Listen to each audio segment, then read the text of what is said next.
এই বাগানো আবার নিয়ে তোমারে রাখিতে বলব কোন গাছ হইবাই খাজুর করবাই আর মানুষ এবং সাথী যারা আছে তোমারে হইব আহমদে মুজতবা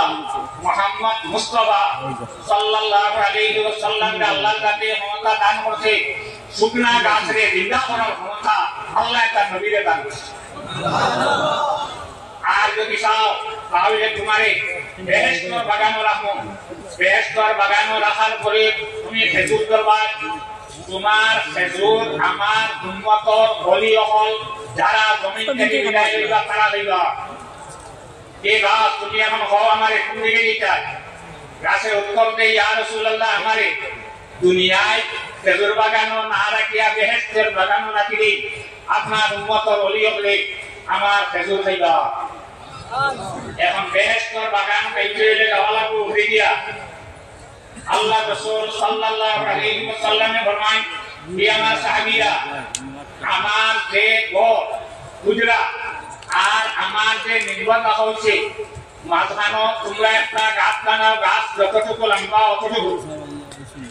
গাছ বানাইয়া বানানোর পরে আল্লাহ রাসূলের খেজুরের গাছের জায়গা রাখলা মাটির নিচে রাখিয়া বুঝা হে খেজুরের গাছ আমি তোমারে বেহেশতের বাগান রাখলাম আমার উম্মতর বলিও হও যারা জমিন থেকে বিদায় লইবা তারা তোমারে হইবা এই ওলিয়া হল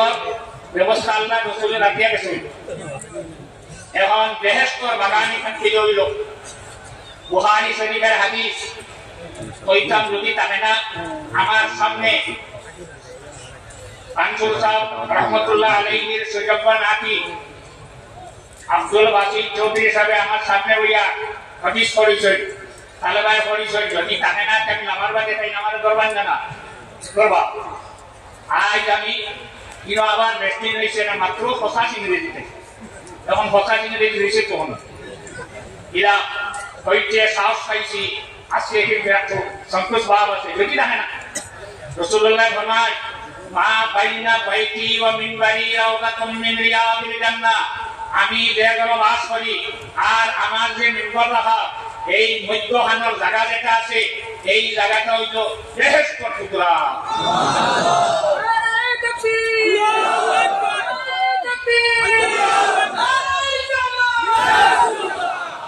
যদি আল্লাহ রাসূল সাল্লাল্লাহু আলাইহি ওয়াসাল্লাম এর মানি আল্লাহ রাসূলের যখন ফরমাইছে যে ওখানে আমরা কিতা হয় মানতে হয়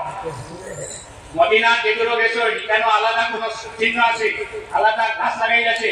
আল্লাহ রাসূলের ফরমাইছিলা আজ থেকে প্রায় 1400 বছর আগে এখন রাসূলুল্লাহর উম্মত এখান বেহেশতের বাগান মানে নি না মদিনা বর্তমানে নামাজের যে জায়গা হলো হইছে 6-7 লাখ মানুষের নামাজ পড়তে অসুবিধা না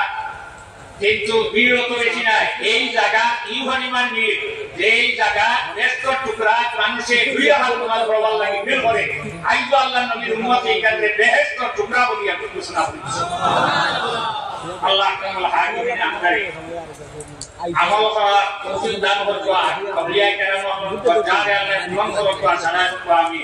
সাল্লাল্লাহু আলাইহি সাইয়্যিদিনা মাওলানা মুহাম্মদ ওয়া আলিহি ওয়া আসহাবিহি সাল্লাল্লাহু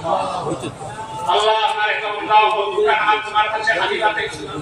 আল্লাহ আপনার হাত নাই না হাত আপনি হাদিয়া কো মুসাইয়্যিদা আল্লাহ তেরে পাস না বংশরি ওয়াজ মাটি এই গাওইছে সারায় কবুল ফরমা আল্লাহ এই সমস্ত সওয়াব আহমদে মুজতবা মুহাম্মদ মুস্তাফা সাল্লাল্লাহু আলাইহি ওয়াসাল্লাম রূহে পাকে উপরে হাদিয়াতান পৌঁছে দাও तमाम আউলিয়া کرام ও আরওয়াহ মাকরুদে পৌঁছে দাও রাসূল সাহেব রাহমাতুল্লাহ আলাইহি রূহে পাকে পৌঁছে দাও পাঁচজন সাহাবারা রিয়া আরম ফরমাইছে আল্লাহ সাহাবারা আসল রূহে উপরে সওয়াব আপনি পৌঁছে দাও আল্লাহ একজন সাহাবারা জমিনে রাখে রেখে হায়াত বানাই দাও আমরা দোয়া জায়গা জমিনে রাখি রাখো কিয়ামত পর্যন্ত কাঞ্চর জমিনে ওলিও হল আপনি রাখি রেখে আল্লাহ আমরা মাফ করো আমরা সালাম আলাইহি মাফ করো আমরা জমিন আপনি আপনার লাগি শান্তির জমিন করিয়া দাও সাল্লাল্লাহু তাআলা আলা খায়রি খালকি সাইয়্যিদিনা মুহাম্মদ ওয়া আলিহি ওয়া আসহাবিহি আজমাইন আমিন মুআজ্জাজ হাজিরিন আপনাদের সম্মুখে অতি সংক্ষিপ্ত বক্তব্য পেশ করবেন আমাদের গ্রামেরই ছেলে বিশিষ্ট সমাজসেবী জনাব দিলওয়ার হোসেন বড়ভূইয়া।